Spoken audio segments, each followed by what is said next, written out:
Karena petani ini juga masih memerlukan upaya untuk supaya tanamannya ini bisa subur, bisa lestari, dan juga upayanya adalah dengan cara membersihkan rumput, juga memupuknya, juga membutuhkan pengairan yang cukup, ya.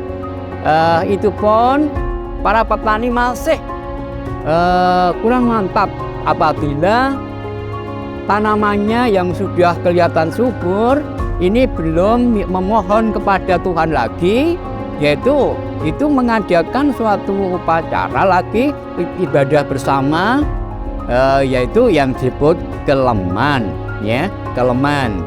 Mengapa disebut keleman? Karena pada saat itu padi masih banyak membutuhkan air, butuh air, tapi tidak mau airnya itu tergenang terus. Jadi air secukupnya terus dialiri, dan suatu saat juga dihilangkan. Itu artinya padi itu selalu membutuhkan air. Dan juga saat-saat seperti itu padi juga dalam kondisi yang rentang. Rentang dalam artian rentang terhadap hama, rentang terhadap penyakit dan sebagainya. Untuk itu maka petani ini mengajak bersama-sama mengadakan suatu ibadah, yaitu yang disebut keleman tadi. Jadi dengan harapan atau dengan tujuan supaya tanaman padi ini bisa terlepas dari serangan hama dan penyakit.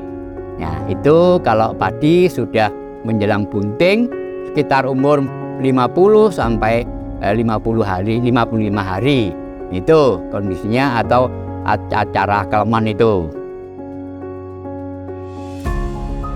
Kemudian tentang keleman itu burampenya atau kelengkapannya, sarananya adalah makanan-makanan tradisional biasanya, yang tidak kalah pentingnya atau yang mutlak biasanya adalah pleret, ya. Ada pleret, ada nogosari, ada lemet, ada apalagi belendung, ya, gorok-gorok. Nah, ini adalah suatu lambang saja. Jadi seperti halnya karena terkait dengan padi yang sudah mata anak atau sudah mulai bunting, itu burampenya adalah pleret tadi. Pleret itu seperti lambang. Jadi lambang yang kue itu diwujudkan sedemikian rupa seperti ulat, ya, dengan harapan kalau ulat-ulat ini dimakan oleh manusia itu sudah tanamannya padi terlepas dari hama ulat. Nah, itu harapannya. Filosofinya mungkin seperti itu, ya.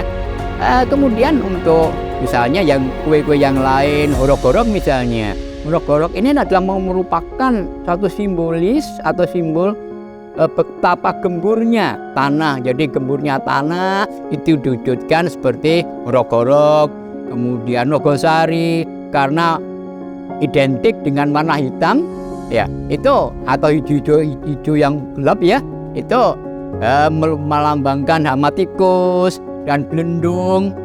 Itu mungkin melambangkan kutu-kutu yang lain seperti belalang, seperti wereng, dan kutu-kutu yang lain yang kalau dilihat secara kasat mata itu tidak begitu bisa terlihat, sehingga dilambangkan dengan lembut begitu saja. Urapan-urapan yang lain seperti kelapa yang dicampur dengan belendung, nah, itu adalah suatu bentuk atau suatu simbol-simbol tentang hama-hama yang itu atau hewan-hewan yang lembut itu.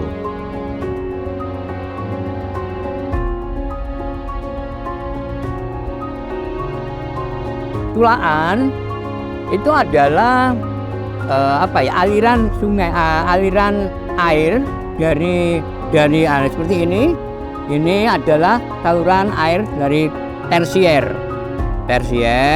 menuju petak pertama, itu namanya tulaan. Jadi ini saluran air dari saluran air tersier menuju ke petak pertama pada sawah, itu namanya tulaan.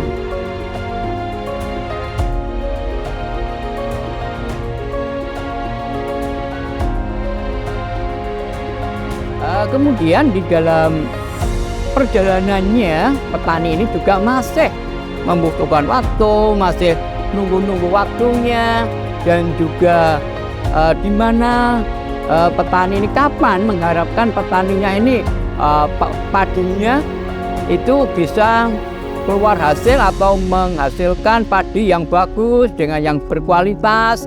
Dan manakala nanti kalau sudah berumur 85 sampai 90 hari itu pada saat menguning ini mengadakan suatu acara, yaitu acara metik.